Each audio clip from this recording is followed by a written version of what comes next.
Hello guys, good evening to all of you. कैसे हैं आप सभी? आई थिंक अच्छे ही होंगे। वंस अगेन आपका वेलकम है मेरे यूट्यूब चैनल पे learn with concept bye Archana Sharma. Now I am continuing with another lecture regarding the DPSP directive principle of state policy. ठीक है, तो directive principle of state policy में क्लासिफिकेशन पढ़ रहे थे हम, और क्लासिफिकेशन में हम ये देख रहे थे कि हमने किन किन 3 चीज़ों पे क्लासिफिकेशन किया था। तो मैंने आपको बताया था सबसे पहला क्लासिफिकेशन आपका था सोशलिस्टिक। थोड़ा सा प्रीव्यू ले लेते हैं कि हमने पिछले वाले वीडियो में क्या पढ़ा था। सोशलिस्टिक प्रिंसिपल के बारे में बात की थी और आर्टिकल 38 डिस्कस किया था, 39 डिस्कस किया था, फिर 39A डिस्कस किया था, 41 डिस्कस किया था, और इसके बाद हमारा 41, 42, 43 एंड 43 का ये भी डिस्कस किया था। तो आई होप, और इस आर्टिकल को मैंने याद करने के लिए छोटी सी टिक भी दी थी, तो आपने अगर वो देखा होगा वीडियो तो आपको समझ में आ जाएगा। तो इसलिए आप फटाफट अभी आगे के लेक्चर को कंटिन्यू करते हैं। तो हमारा दूसरा क्लासिफिकेशन क्या है? Gandhian principal. गांधीयन प्रिंसिपल के बारे में हमने बताया था आपको कि क्या है गांधीयन प्रिंसिपल। गांधी जी का जो वो था, गांधीयन प्रिंसिपल का मतलब है कि गांधी जी की विचारधारा पे प्रेरित होगा ये प्रिंसिपल, इन द सेंस कि इन्होंने जाहिर सी बात है कि निम्न वर्ग की बात की होगी, जो समाज में हर तरह की सुख सुविधाओं से वंचित हों उसके बारे में बात की होगी। ठीक है, इसके बाद इन्होंने बेसिक एजुकेशन की बात की थी, आपको पता है। नई तालीम के बारे में बात की थी कि लोगों को लर्निंग के साथ अर्निंग कैसे करा सकते हैं, बच्चों को हम बेसिक क्राफ्ट की एजुकेशन दे सकते हैं। ठीक है, और उस तरह की चीज़ों को बारे में बता सकते हैं। छोटे छोटे कुटीर उद्योग या कॉटेज इंडस्ट्री की स्थापना कर सकते हैं, कहाँ पे गांव में, या ग्राम पंचायत बना सकते हैं, गांव में इसका ऑर्गेनाइजेशन करा सकते हैं। क्योंकि देखिए, गांव की जो पीपल है वो शहर के कंपैरिजन में बहुत ज़्यादा गरीब है और उनके पास रिसोर्सेस नहीं है अपनी लाइफ को प्रॉपर वे में जीने के लिए। तो ये सारी चीज़ें भी थी, तो हम इन्हीं सब चीज़ों के बारे में पढ़ते हैं। और गांधी जी की विचारधारा आपको पता है कि ये अहिंसा के प्रवर्तक थे, हिंसा को फॉलो नहीं करते थे। इन्होंने अपने काम को ये बताया है कि हमें किसी काम को करने के लिए, उसमें सफलता पाने के लिए हिंसा की ज़रूरत नहीं है, हम अहिंसा का मार्ग भी अपनाकर अपनी चीज़ों में सफलता पा सकते हैं। और गांधी जी की विचारधारा से आप प्रेरित हैं। बहुत सारे लोग, हम आप जैसे लोग हैं, बहुत सारे टीचर्स हैं जो गांधी जी की फ़िलॉसफी से इंस्पायर्ड है ना। तो अभी हम बात करते हैं कि इसमें क्या क्या आर्टिकल है। तो मैंने आपको बताया था कि पिछले वाले वीडियो में गांधीयन फिलॉसफी में क्या क्या आर्टिकल है। हम यहाँ पे पढ़ेंगे आर्टिकल 40, 43, 43 का B, 46, 47 and 48। Now let's continue for the video.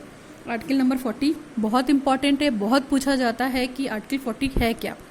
तो देखिए क्या है article 40 to organize village panchayat and endow them with the necessary powers and the authority to enable them to function as the units of self government। देखिए सबसे बड़ा जो था, एक देखा जाए आर्टिकल गांधीयन फिलॉसफी के हिसाब से, तो आर्टिकल 40 था। और उस आर्टिकल में इन्होंने ये कहा था कि गांव में, ठीक है, एक ग्राम पंचायत सभा की स्थापना होनी चाहिए और जिसकी अथॉरिटी किसके पास हो, उन गांव वालों के पास हो, ताकि वो जो गांव वाले हैं अपनी बात को वहाँ पे रख सकें, अपनी समस्याओं को बता सकें कि हमें आर्थिक तौर पे ये प्रॉब्लम है, हमें न्याय नहीं मिला है, या इस तरह की चीज़ें नहीं है। क्यों? क्योंकि वो कोर्ट तक तो आ नहीं सकते और जज तक पहुंच नहीं सकते। क्यों? क्योंकि वो बहुत गरीब होते हैं, तो अपना खाना पीना ही बहुत ही अच्छे वे में नहीं देख पाते हैं, तो शिक्षा की भी बात नहीं करते हैं, और कहीं ना कहीं तो अपने अधिकार के बारे में भी नहीं जानते हैं। तो गांधी जी का मोटो यही था कि आर्टिकल 40 के तहत हम गांव में जो पंचायत सभा होती है उसको स्थापित करें, ताकि जो ग्राम पंचायत के सदस्य हैं और जो ग्राम पंचायत हैं वहाँ पे, ठीक है, तो जो उसका लीडर है, उसके लीडर के थ्रू ही अपने आप को अपनी समस्याओं को बता सके कि हमें ये समस्या है, हमारा ये शोषण हो रहा है, तो ग्राम पंचायत उस पर एक्शन ले सके। और उनको वो खुद को पावर दे दी थी कि आपको इसको कहने का अधिकार है, आपका किसी भी तरीके से शोषण नहीं होगा। नाउ नेक्स्ट आर्टिकल 40 इंपॉर्टेंट है, ध्यान रखिएगा। ग्राम पंचायत सभा का निर्माण मेन तो यही था। आर्टिकल 43 की बात की थी, तो 43 में इन्होंने यही बोला था कि कॉटेज इंडस्ट्री को लगाया जाए जो लोगों के कॉपरेशन और सहयोग से चले। कहाँ पे? गांव में, रूरल एरिया में, क्योंकि सिटी एरिया तो डेवलप है, और सिटी एरिया इसलिए डेवलप है क्योंकि वहाँ पे बहुत सारी मल्टीनेशनल कंपनीज हैं जहाँ पे लोगों को जॉब मिल जाती है क्योंकि वो पढ़े लिखे लोग होते हैं। बट गाँव के लोगों को इतनी बड़ी मल्टीनेशनल कंपनी में जॉब नहीं मिलती है क्योंकि वो इलिटरेट होते हैं। तो इनका मोटो यही था कि जो गाँव में हैं, गाँव वाले एरिया में कॉटेज इंडस्ट्री बनाई जाए, ठीक है, और लोगों के सहयोग से उस इंडस्ट्री को चलाया जाए। तो इस इंडस्ट्री में क्या हो सकता था, जैसे मान लीजिए चटाई बनाना हो गया, कढ़ाई का काम हो गया, सिलाई का काम हो गया, जिसमें लेडीज़ भी पार्टिसिपेट करती थी, लड़कों के लिए एग्रीकल्चर का काम हो गया। इस तरीके के काम को उन्होंने प्रमोट किया। छोटे छोटे कुटीर उद्योग के माध्यम से छोटा सा बजट अलाउ किया और उस बजट से उन्होंने अपनी इकोनॉमिक कंडीशन को थोड़ा सा बेटर किया है ना। जैसे घर की लेडीज़ क्या करती थी, चटाई वटाई बना लेती थी, फिर और भी क्राफ्टिंग का काम था वो भी कर सकती थी, तो वो सारी चीज़ों को बनाकर बाजार में बेचकर अपनी अर्निंग भी कर लेती थी, जिससे उनकी क्या इकोनॉमिक कंडीशन थोड़ी बेटर हो गई। ठीक है, ये आर्टिकल 43 में बात की उन्होंने। 43 के बी में इन्होंने ये कहा है कि कम्युनिटी एंगेजमेंट बहुत बड़ा फैक्टर है, यानी कि कम्युनिटी सहभागिता बहुत ज़रूरी है। कम्युनिटी का मतलब यहाँ पे समुदाय है जहाँ पे हम रहते हैं, है ना। सोसाइटी है, सोसाइटी में समुदाय है और हम वहीं रहते हैं। तो to promote the voluntary formation, autonomous functioning, democratic control and the professional management of cooperative society, यानी कि आप कुछ ऐसी वॉलंटरी का फॉर्मेशन कीजिए, वैसी कम्युनिटी बनाइए जो लोगों के काम को देखे, लोगों को थोड़ा सा फ्री करे करने के लिए कि हाँ उस काम को प्रोफेशनल तौर पे कर सकते हैं, और एक मैनेजमेंट कमेटी बनाई जाए जिससे वो एक्टिविटी कंट्रोल हो। किस तरह कंट्रोल हो? लोगों के सहयोग से कंट्रोल हो, कि अगर एक बंदे ने मान लीजिए कोई छोटा सा बिजनेस स्टार्ट किया है तो उस बिजनेस के थ्रू या उस बिजनेस के माध्यम से वो कई लोगों को जोड़कर कई घरों को चला रहा है। तो ये आर्टिकल 43B में बात की गई थी, कम्युनिटी एंगेजमेंट की एक तरीके से देखा जाए, जो कि कोऑपरेटिव सोसाइटी के माध्यम से हो सकता था। नेक्स्ट है हमारा आर्टिकल 46। तो 46 में इन्होंने ये कहा था to promote the educational and economic interest of, पहली बात तो ये बता दें ये आर्टिकल हमारा वीकर सेक्शन के लिए था, आर्टिकल 46। तो आर्टिकल 46 में ये कहा गया था कि जो SC STs हैं और जो अदर वीकर सेक्शन है सोसाइटी की, उनको उनकी सुरक्षा के बारे में बात की जाए, ताकि उनको सामाजिक तौर पे कोई भी अन्याय ना हो उनके साथ, और किसी भी तरीके का एक्सप्लॉयटेशन या शोषण ना हो। समझ गए आप आर्टिकल 46? आर्टिकल 46 में इसी बात को प्रमोट किया गया था कि शिक्षा के तौर पे, शिक्षा और आर्थिक इंटरेस्ट के तहत SC ST वालों को और अदर वीकर सेक्शन वालों को जो सोसाइटी में रह रहे हैं उनके साथ किसी तरीके का अन्याय ना हो और किसी तरीके का शोषण ना हो। ठीक है, article 46। Now we come to the article 47। 47 में इन्होंने क्या किया था? To prohibit the consumption of intoxicating drinks and the drugs which are injurious to health. इन्होंने जो ड्रिंक था, इंटॉक्सिकेटिंग ड्रिंक्स मतलब ड्रिंक पर बैंड लगा दिया था, और ये स्टेट वाइज था, अपने अपने हिसाब से स्टेट ने इन स्टेट्स पे ड्रिंक के लिए बैंड लगा रखा। तो इसमें बिहार है, बिहार में ड्रिंक पर बैंड है। ठीक है, तो जब ड्रिंक पे बैंड हो गया तो जाहिर सी बात है कि जो वर्कर हैं या मजदूर हैं या जो लोग भी ड्रिंक करते हैं उनका स्वास्थ्य क्या हो गया? काफ़ी अच्छा हो गया। और जब उनका स्वास्थ्य काफ़ी अच्छा हो जाएगा तो वो कहीं ना कहीं अपने आप को वर्क में लगाएंगे, है ना। तो ड्रिंक पे बैंड लगा दिया था, और ड्रिंक के साथ जितनी ड्रग्स चीज़ें थी उन पे भी बैंड लगा दिया था। तो इससे क्या हुआ था? उनके मजदूरों के स्वास्थ्य के बारे में भी बात की थी, जिससे उनके स्वास्थ्य को कोई नुकसान ना पहुंचे। और आपको पता है drink is injurious to for the health. ठीक है, शराब पीना स्वास्थ्य के लिए हानिकारक है, तो ये पता है, तो इसलिए ड्रिंक पे बैंड लगा था। बिहार में सबसे पहला स्टेट है शायद ये। ठीक है, तो आप इसको मैं अगर गलत हूँ तो आप इसको कंफर्म कीजिएगा, बिहार में बैंड लगा हुआ है, और पहला स्टेट है या नहीं ये नहीं पता, कंफर्म नहीं है मुझे। ठीक, 47 में ये बात की थी ना। आर्टिकल 48 में कहा गया था कि to prohibit the slaughters of cows, calves and the other milch and the draught cattle and the improve their breed। जो ये मान लीजिए जो गाय हैं उनका जो मांस बेचा जाता था, जो भेड़ों का शिकार किया जाता था, ठीक है, उनके बच्चों का शिकार किया, तो उससे क्या होता था? इससे एक तरीके से सोसाइटी डिस्टर्ब हो जाती थी, और कोशिश ये की गई थी कि इनको बचाया जाए और इनकी ब्रीड को आगे बढ़ाया जाए, यानी कि जो ये शिकार वाला कॉन्सेप्ट है, स्लॉटर वाला, ठीक है, ये सारी चीज़ें ख़त्म की जाए और उनकी जनरेशन को आगे बढ़ाया जाए। तो ये तो था आर्टिकल 48। नाउ हमारा गांधीयन प्रिंसिपल कंप्लीट होता है, जो कि मैंने आर्टिकल 40 बताया, 43 बताया, 43 का बी बताया, 40 में ग्राम पंचायत के बारे में बताया, 43 में आपको कॉटेज इंडस्ट्रीज का कॉमन कीवर्ड है, 43 में वॉलंटियरी फॉर्मेशन था, कम्युनिटी एंगेजमेंट था, ये भी देख लीजिएगा। और आपको 46 में ये बताया कि ये माइनॉरिटीज़ के लिए, SC ST के लिए, और 47 में ड्रिंक पे बैंड लगाया, इस चीज़ को आप याद रखिएगा, याद हो जाएगा। और 48 में जो ये तस्करी वगैरह होती थी, लोगों को मतलब भेड़ बकरियों को जो मार के मतलब बेचा जाता था और उनकी खालों का यूज़ किया जाता था, इस पे बैंड लगाया, इनको प्रिजर्व किया, इनको रोका, ताकि इनके ब्रीड को सक्सेस करा के इम्प्रूव कराया जाए। ठीक, now we come to the library principle. Library principle हमारा थर्ड क्लासिफिकेशन है DPSP का। तो आपको बता दूं मैं इसमें क्या क्या प्रिंसिपल थे। देखिए, DPSP के थर्ड वाले में लाइब्रेरी प्रिंसिपल में 44 पढ़ेंगे और 45 पढ़ेंगे, 48 पढ़ेंगे और 48 का A, 49, 50 एंड 51 पढ़ेंगे। तो now we continue the article 44। Article 44 में इन्होंने ये कहा था कि समान नागरिक संहिता की बात की थी, यानी कि to secure for all citizens a uniform civil code throughout a country. तो यहाँ पे इन्होंने समान नागरिक संहिता की बात की थी। सपोज कीजिए हालांकि ये जो आर्टिकल 44 है ये पूरी तरीके से हमारे सोसाइटी में रन नहीं करता है और ये सक्सेस भी नहीं है और ये डन भी नहीं है, फॉलो भी नहीं होता ये, और ये कंप्लीट भी नहीं है, स्टेट इसके लिए कुछ कर भी नहीं सकती है। ठीक, तो समान नागरिक संहिता में क्या था, जैसे मान लीजिए जैसे नागरिक एक ही सोसाइटी में हिंदू रहेगा, मुस्लिम रहेगा, सिख रहेगा, ईसाई रहेगा, लेकिन क्या सभी के कस्टम यहाँ पे सभी के रीति रिवाज सेम होंगे? नहीं। लेकिन फिर भी ये लॉ इसलिए फेल हो गया क्योंकि समान नागरिक संहिता की बात कर तो रहा है लेकिन वो हो नहीं पा रहा, और ना हो पाएगा। इसलिए नहीं हो पाएगा क्योंकि देखिए, हिंदू में शादी ब्याह होता है तो उनका कस्टम अलग है, मुस्लिम में हो गया तो उनका कस्टम अलग है, हिंदू में मान लीजिए डिवोर्स होता है तो वो डिवोर्स लेने का तरीका अलग है, मुस्लिम में होता है तो वो अलग है। और जो मतलब मान लीजिए हमारे एंसेस्टर्स हैं, पूर्वज हैं, तो वो अपनी प्रॉपर्टी अपने जनरेशन को किस तरीके से दे रहे हैं, तो ये सारी चीज़ें क्या हैं, अलग अलग धर्म के लोग हैं यहाँ पे। मान लीजिए एक सोसाइटी में बहुत सारे धर्म को लोग रहते हैं, डिफरेंट रिलीजन के लोग रहते हैं, यूनिटी इन डाइवर्सिटी है यहाँ पे, मगर सबके क्या है, कस्टम, ट्रेडिशन, कल्चर, रिलीजन सब कुछ सेम नहीं है। तो यहाँ पे समान नागरिकता संहिता का कानून फेल हो गया, ये डन नहीं है और ये फॉलो भी नहीं होता है थ्रू आउट द कंट्री। ठीक है, हाँ, बस इन सब चीज़ों के लिए अलग है कि जैसे पनिशमेंट के लिए जो दंड, जैसे किसी ने एक क्राइम किया है तो उसके लिए वो दंड सेम है। अगर हम पनिशमेंट के तौर पे देखा जाए तो मान लीजिए एक मर्डर की सज़ा फांसी है, चाहे वो हिंदू करे चाहे वो मुस्लिम करे, तो वो क्या है, उस क्राइम के लिए सेम सज़ा है सभी के लिए। ठीक, लेकिन ये चीज़ सेम नहीं है, चाहे शादी हो चाहे ब्याह हो, इस तरह की चीज़ें ये हिंदू, मुस्लिम और माइनॉरिटीज़ के हिसाब से अलग अलग है। Now we come to the article 45। तो आर्टिकल 45 से आप बहुत अच्छे से फेमिलियर हैं, आपको पता है कि यहाँ पे क्या आर्टिकल 45 में सबसे पहले क्या बात की गई थी कि 6 से 14 साल के जितने भी बच्चे होंगे उनको फ्री और कंपलसरी एजुकेशन दी जाएगी at the age of 6 to 14 years age. तो अभी क्या है, आर्टिकल 45 को तो हटा दिया गया था, आपको पता है कब हटाया गया था। तो आर्टिकल 45 को हटाकर आर्टिकल 21A में कन्वर्ट कर दिया गया है, जहाँ पे ये बात जो कि क्या है, फंडामेंटल राइट में आ गया है आर्टिकल 21A। तो उसमें क्या कहा गया है कि 6 से 14 साल के जितने भी बच्चे हैं देश के, वो सभी को प्राइमरी एजुकेशन फ्री और कंपलसरी दी जाए। तो जाहिर सी बात है ये आर्टिकल तो खाली हो गया, यहाँ पे कुछ नहीं था। तो यहाँ पे इस आर्टिकल को कंप्लीट करने के लिए 86वां संशोधन हुआ, यानी कि 86 अमेंडमेंट हुआ 2002 एक्ट के माध्यम से।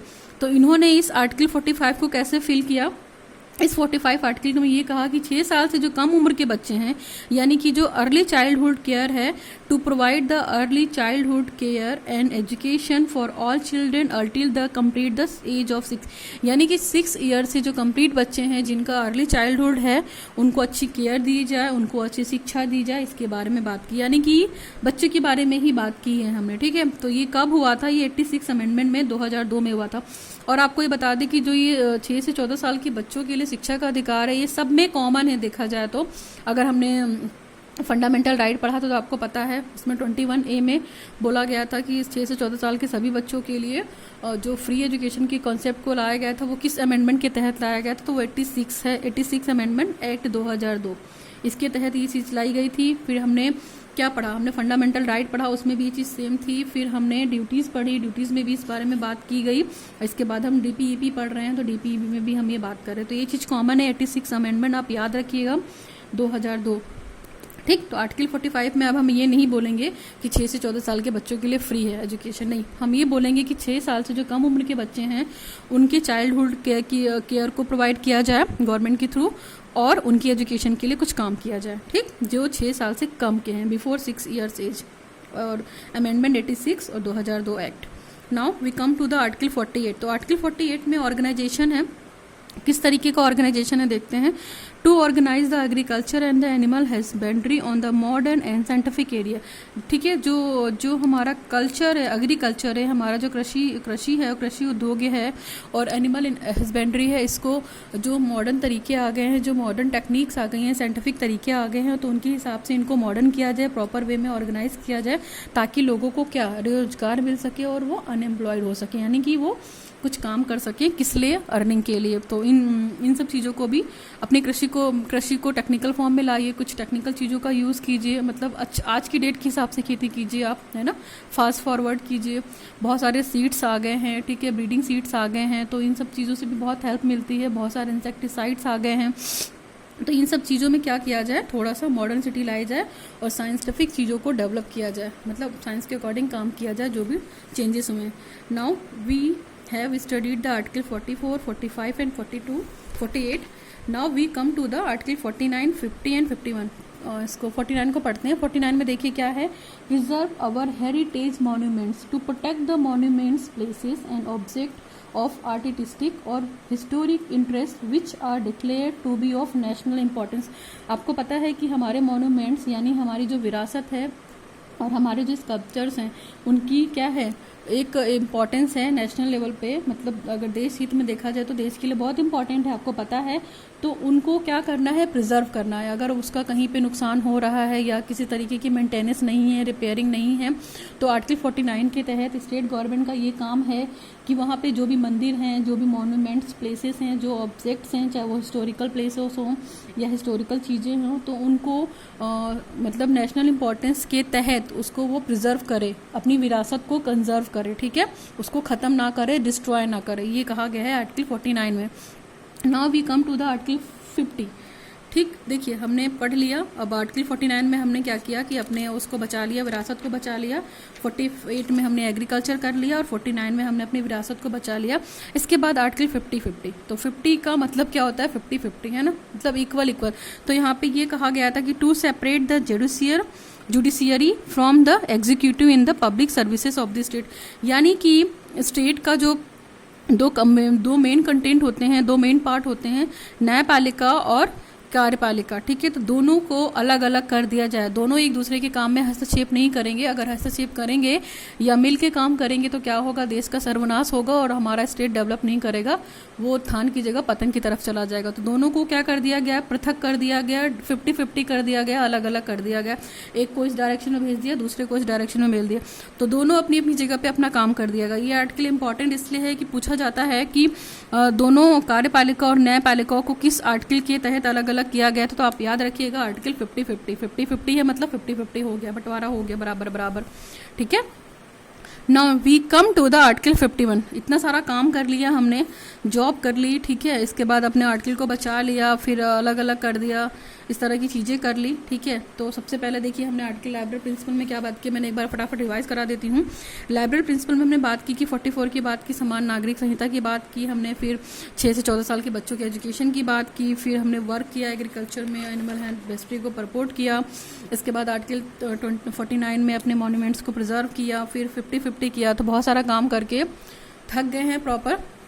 अभी क्या चाहिए, पीस चाहिए या शांति चाहिए। तो आर्टिकल 51, यस, मुझे पीस नहीं चाहिए, आर्टिकल 51 को पीस चाहिए, मैं उसके बारे में बात कर रही हूँ। तो आर्टिकल 51 ये कहता है कि to promote the international peace and security, यानी कि अंतर्राष्ट्रीय शांति और सुरक्षा की भावना को मेंटेन करेगा कौन, आर्टिकल 51 है, ठीक है। और maintain and just the honourable relationship between nations to the foster respects, यानी कि अच्छे रिश्तों को भी बनाएगा इंटरनेशनल लेवल पे भी और नेशनल लेवल पे भी। जो इंटरनेशनल लॉज वगैरह बन रहे हैं उनके मध्य और जो नेशनल लेवल के लॉज हैं उनके मध्य के अच्छे रिलेशन को बनाएगा and traded the obligation and the two encourage the settlement of the international disputes. जो अंतर्राष्ट्रीय तौर पे लड़ाई झगड़े हो रहे हैं, आर्बिट्रेशन होता है, ठीक है, उनको ख़त्म करेगा कौन, आर्टिकल 51। क्यों, क्योंकि ये अंतर्राष्ट्रीय शांति और सुरक्षा की भावना को प्रोत्साहित करने का, मेंटेन करने का फैक्टर है। और क्या कहते हैं, आर्टिकल 51 इसी के फेवर में बात करता है। तो ये तो हो गए आपके आर्टिकल 51 और हमने पढ़ लिए 44 से 51 तक। तो फटाफट हम देखते हैं, लाइब्रेरी प्रिंसिपल पढ़ा हमने, ठीक है, इसके बाद हमने गांधीयन प्रिंसिपल पढ़ा और सबसे लास्ट में सोशलिस्टिक पढ़ा। तो ये सारे आर्टिकल डिस्कस हो गए हैं आपके, और ठीक है। और मैंने यहाँ पे ये डायरेक्टर प्रिंसिपल आपको कंप्लीट कर दिया है। हाँ, इसके कुछ टॉपिक्स बचे हुए हैं जो मैं अगले लेक्चर में कंप्लीट करूँगी, लेकिन DPSP से रिलेटेड जितने भी आर्टिकल्स थे आपको मैंने प्रॉपर पढ़ा दिया है। अगर इन आर्टिकल्स में आपको दिक्कत होती है, किसी भी तरह की परेशानी होती है, तो प्लीज़ आप मुझे कमेंट सेक्शन में कमेंट्स कीजिए, और मैंने कोशिश की है कि प्रॉपर वे से आपको समझा सकें, ओके। और आपको वीडियो अच्छा लगा हो तो प्लीज़ लोगों तक शेयर कीजिए, मेरे चैनल को सब्सक्राइब कीजिए, ताकि आपको वीडियोस की अपडेट्स डेली की डेली मिलती रहे। जो मिशन है BA 2020 उसको अच्छे से करना है, कॉन्सेप्ट के थ्रू करना है, वाइल लॉकडाउन, ठीक है। लॉकडाउन के दौरान ही, लॉकडाउन है लेकिन हमारा लॉकडाउन नहीं है, हम अपने पढ़ाई को लॉकडाउन में कन्वर्ट नहीं कर सकते। तो लॉकडाउन में आप रिलैक्स होकर मत बैठिए, पढ़िए, बहुत पढ़िए और खूब पढ़िए, और ऐसा पढ़िए कि लोगों को भी पढ़ा सकें आप, है ना। ऐसा नहीं हो कि खुद पढ़ लिया और खुद के अंदर ये नॉलेज रख ली, तो पढ़ के आप दूसरों को भी पढ़ाइए, दूसरों तक भी ये हेल्प करिए। इस वीडियो से अगर दूसरों को भी हेल्प मिलती है तो उनको आप दीजिए, ठीक है। बस यही रिक्वेस्ट है, और चैनल को सब्सक्राइब कीजिए। Thanks for signing off Archana Sharma, learn with concept. Thanks for watching the video.